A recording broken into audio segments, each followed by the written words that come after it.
Aurten bai, txiotesiaren edo txiokatu zure tesiaren bosgarren edizioa antolatuko dugu.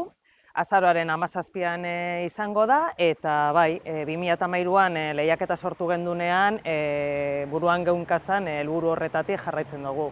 Azken baten, Euskal Gazte ikertzaileek egiten duten lan hori nolabait gizarteratu edo plazaratza da gure helburua, eta oraindik ere bosgarren edizio horretan, helburu horrekin jarraitzen dugu.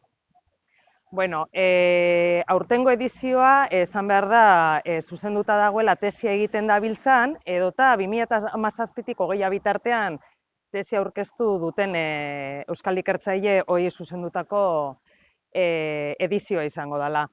Egin behar dena da, Twitter kontu publiko bat izan behar da, eta helburu azkenean da urteetako lan guzti hori edo urteetako ikerketa lan guzti hori 6 txiotara laburtzea. Modu original edo ulergarri batean, azken batean bi sari horiek edo banatuko direla, txiolari ulergarrina edo txiolari originalena. Eta, goizeko 9:00-etatik gabeko 9:00 bitartean, hainbat arau jarraituta edo, Twitterren norberaren tesi hori 6 txiotara laburtu behar da.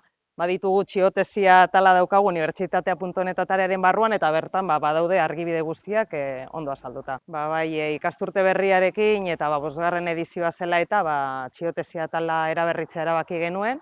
2013an lehiaketa hasi genuenetik onarteko lan guztiak bertan ikusi daitezke, alde batetik edizioka ikusi daiteke bertan parte hartu duten ikertzaileen txioak eta ikusi ditzakegu, beste alde batetik beti izan dugu aukera 6 txiotara laburtutako ikertzaile horien lanak hobeto ezagutzeko hauek elkarrizketatu ere egin ditugu, elkarrizketa horiek ere bertan ikusi daitezke, eta kuskuseatu oso interesgarria da eta.